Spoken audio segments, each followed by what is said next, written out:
from London. How are you, Paul? Hi, I understand we have a 20-minute interview. Is that right? Yeah. Good. So thanks for Over to you then. thanks for calling. First of all, I'd like to squeeze three things of my system, if you allow me. Yeah? The first is to thank you for your music that's been soundtracking my life since I was growing up in Soviet Union. That's great. Well, thank you. It's my pleasure entirely. The second thing is there is a guy who, the old acquaintance of you, who said to me that I must say hello to you from him in case I speak to him. His name is John Gustafson. Yeah? Oh, Johnny. Yeah, I know Johnny. Yeah. How do you know him? I'm in show business journalism, in rock journalism for 20 years, so I'm trying to interview all kinds of unsung heroes, as I call them. Yeah. So John is one of those, a great bass player. So I'm in touch with him. Good guy. Where's he living now? I think in London or Liverpool. We're in touch via email. Uh-huh. So if you want me to send his contact, I can. Please, yeah, and send my best wishes to him when you next communicate with him. Oh, okay. So if I'm to send you his email, it's through Stuart, yes? Yeah, that's good, yeah. And the third thing is the first question that's been nagging me for a long time. There is a lyric in a rock show. A guy coming across the stage, he looks like one used by Jimmy Page. So who did you mean, please? Jimmy Page out of Led Zeppelin. Yeah, but you think about a guy used by Jimmy Page. Who was the guy? Oh, you know what? It's fictitious. It's really just a general song about rock and roll. So I think it was like talking about a guitar used by Jimmy Page. All right. So now on with the action. And the first real question is: your Israeli show is called Friendship First. So the question is, what's next? Peace. So you think everyone understands the meaning of this? Well, the thing is, the reason it's called that is that it's my first visit to Israel. So that's the word first. And we, instead of just calling it the first concert, and also the other idea was to call it the Friendship Concert, because, my theme, in coming to Israel, is one of friendship and peace and humanitarian outreaching to all people, because I think, we all want peace. So I put the two together, so friendship and first being my first concert, and then it has a third meaning, which is, to put friendship first before anything else. So, that's what the meaning is behind that. Basically, a message to indicate the peaceful, outreaching nature of the concert. And what about your own relation to Jews in common? I mean, Linda, she was from Jewish family, so your children are, can we say, Jews? Yeah. So what about your personal relation? Well, that's good. I know and love a lot of Jewish people. I have a lot of Jewish people in my family. I have a lot of Jewish friends. And of course, to me, it's not really important what religion people are attached to, because, by the same argument, I have a lot of Christian friends, Muslim friends. I think but it does happen that I do have a lot of relatives and friends who are Jewish, and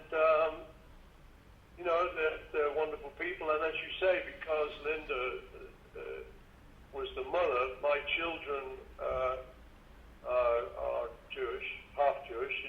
that. So it's great. I mean, like I say, I think it's fine as long as people are good people. I think that's all that matters. Being perhaps not so religious, but a deeply spiritual person, what do you feel before playing Israel? Well,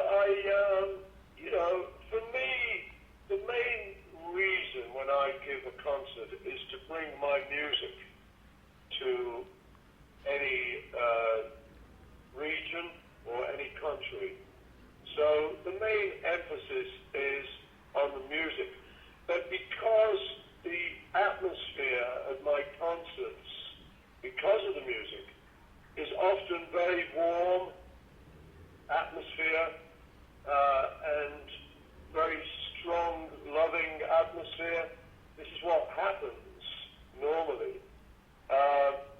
That I like to think, that there's a chance that we can all be uplifted by the concert. So that's it. The emphasis really is on the music, but if the music brings some uplifting feelings, then that's important too. Yeah, but that's to people. And what about you yourself? Yeah, no, I'm part of it. I'm just a part of it. I love coming to play my music. This year I've been in Liverpool, Kiev in the Ukraine, Quebec in Canada, and now Tel Aviv in Israel. And to me, there's a lot of similarities between the people. They all love music. They mostly love family. So we share a lot. So I come just as one of those people. I happen to be the guy who's written the music and sings the songs.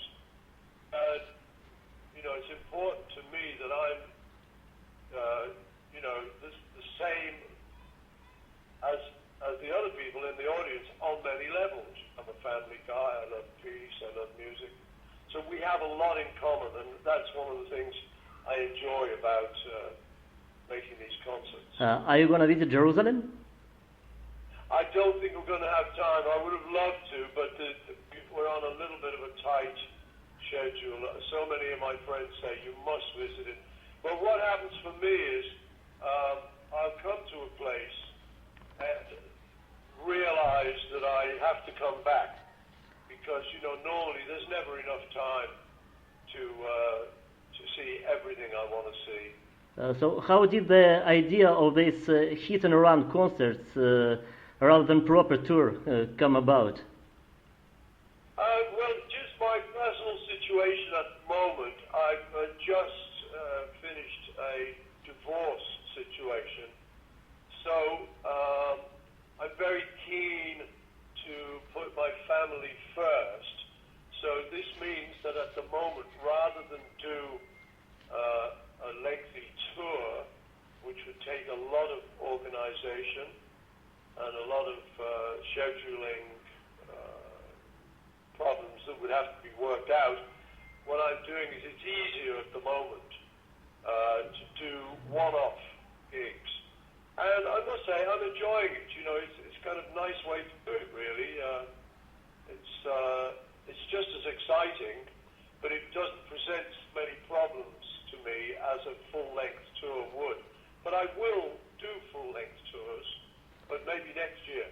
All right, and this political situation, this threat that you're receiving, I think you were in such a situation before, right after the more popular than Jesus remark in '66. But now the times are different. So is it now more scary than way back in '66? There's always an element of that to most things you do. And I think it's something that you just have to ignore. I think you have to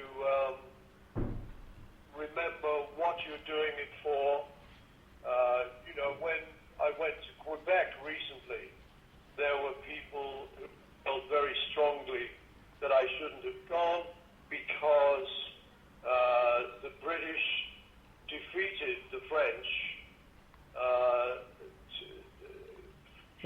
Yeah, for 400 years, yeah.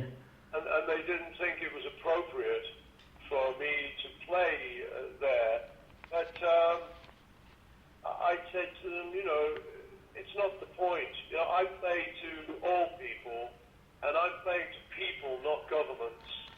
And I believe strongly that all people are peaceful and would want peace. And so that's the thing. I don't worry about that. I just think it's, I know what my motives are, and I think that a lot of people understand that my motives are peaceful ones. Speaking about British, what I notice is that you still speak in Scouse. So what does being a Liverpoolian mean to you? Oh, it's very important to me. It's my hometown. It's a city I love. I return there quite a bit because I have my old school there, which is called LIPA.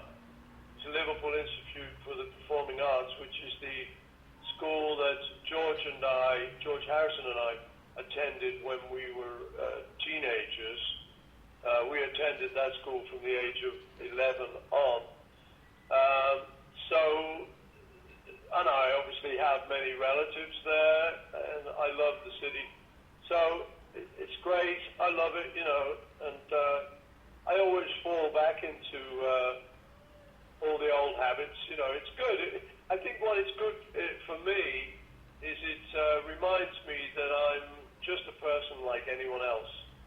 But as a person, it's not that often that you play lead guitar on stage, but it was amazing to see you playing in the song The End.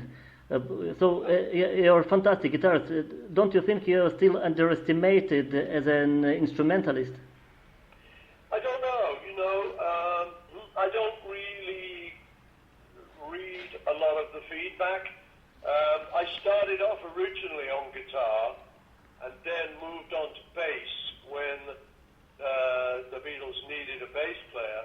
So guitar was my first instrument that I learned. So, I love playing guitar. I didn't used to play much lead guitar because obviously in the Beatles we had George, and then in Wings we would always have two lead guitarists, and my main thing was bass or piano. But because I love it so much, I now like to play it, and if I'm underestimated, that's okay. That means I'm better than you think.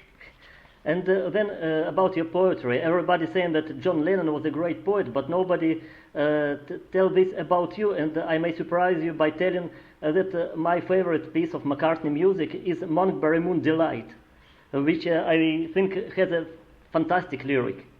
So thank you. Well, that's very surrealist. I'm glad you like that one. I like that too. I think what it was when we were in the Beatles, very early days, John had of his writings in his own right published, and I think that set the tone. And I think that single event made people think of John as a poet. I think if I'd have had a book of poetry then, it might have been the other way around. But I don't mind, I don't mind really what people think. I think John was a great writer, and so it's okay for me that my poetry has been published much later. I'm happy, to have things like Blackbird and, like you say, Monkberry Moon Delight published. I think probably in time, I think people, when they have time to analyze the whole thing, will sort of realize that we're both pretty good writers. And for instance, I heard you open for collaboration. So let's say if I'm as a lyricist would like to send my lyrics to Paul McCartney, would you consider using it? Well, I don't know. I would probably look at it, but obviously many people do send lyrics. It's not how it normally happens. And what about your collaboration? You normally know someone. It's not normally done through the post. And what about your recent collaboration, very interesting, with Brian Wilson and Yusuf Islam, Cat Stevens, I mean. How did this come about? With what? Your collaboration with Brian Wilson from Beach Boys and Cat Stevens, Yusuf Islam. Yeah, well, it's not so much a collaboration as I've sung on their records. So they're friends of mine, and I often, if a friend of mine says to me, would you sing on my new record, as Brian Wilson and Yusuf have said, then there's such friends, that I'm happy to do it. It's always a fun thing. But I wouldn't really call it a collaboration. I'd say it's more a guest appearance on their records, which is good fun to do. Yeah, there is a question that I'd like to ask you. It's starting anew with Wings. You tried not to rely on the Beatles legend, if it was legend already in '71. So when did you accept, and was it hard to accept that no matter what you do, it always be compared to what you've done before? When did you accept it? I always knew that. That was one of the difficulties with Wings, is that I could see that thing we did would be compared. So I especially didn't play Beatles material. But once Wings was established in its own right, and once we had quite a big success with tours and records, then I felt that it was okay then to play anything from my repertoire. So nowadays I will play a lot of Beatles and some Wings and some solo, but I do play many more Beatles songs than I ever did, because now I feel that I've established Wings and the other side of the Beatles. Yeah, and so the Mojo magazine broke the news that the Beatles remastered catalog will be finally made available next year. Are you excited about the prospect? On what? Yeah, sure.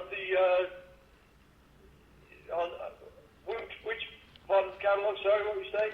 All the catalog will be remastered and made available next year. Yes, that's going to be great. Yeah, I'm looking forward to it. We're working on some things now, and I think it's very good. I think there's a demand for it. People still love Beatles music, so it's always exciting to work on that. So what about the Let It Be DVD that everybody's waiting for? Well, I think all these things will happen in time, but you can't just do it all at once. There are reasons. I think we are preparing these things. Yeah. I think the work has been done, but just don't want to flood everyone with Beatles product. I think it's a question of releasing things in their own time. So that will come. And speaking about time, isn't it a time you write a song about riding on a bus? Because you're always telling stories about riding on a bus in New York. On the Beatles BBC album, there's a snippet called Riding on a Bus. Would you like to write a song about bus, except for the middle eight of A Day in the Life? Exactly, that's what I was going to say. In the middle eight of Day in the Life, I'm riding on a bus. I like buses. They're a very good form of transport. As to write the song about it, you have to just see what comes out. Because I go on a bus, it doesn't mean, I'm going to write a song about it. But often your memories come into your songs, and that's why that happened in the middle eight of Day in the Life, because that's basically me getting to school each morning, a memory, remembering going to school. I was always nearly late, and I had a half-hour bus journey. But that was great, so I do like buses, but as to whether I'll write any more bus songs, we'll have to wait and see. And like many other stars, you're always, like in this bus situation, humane. So how different is McCartney the man from McCartney the legend? Well, to me it's all the same, I'm just very lucky. I've been very successful with my job, but I mean, I'm sitting in the car here in London at the traffic lights, so, I feel just the same as I ever felt. I feel like a normal guy in many ways, so my private side is very normal. My public side is, much bigger and much more visible, but, I like to keep my feet on the ground, so much so that I've actually got to get off the phone now. We've had our 20 minutes. Are you okay with that? Yeah, so the last question, please. So, okay. Success, fame, riches, knighthood. You more than deserved it all, but is there anything you'd still like to achieve in life? Yeah, I'm always trying to do something better. So I never know what that might be. I have many interests that I still haven't made public. I love photography, for instance. So maybe one of these years I would have a photographic exhibition.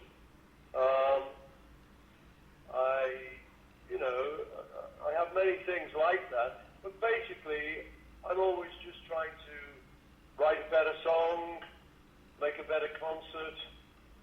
So we'll see how we go in Tel Aviv. I hope you're going to be there, and I hope it's the best concert yet. Yes, thanks a lot. I'm looking forward to it, and I'm going to send you Johnny Gustafson's contact. Okay, well listen, Dimitri, send my best wishes to your readers and to your audience, and I hope you enjoy the concert, okay? Yeah, thanks. Спасибо. Okay, yes, спасибо. Bye.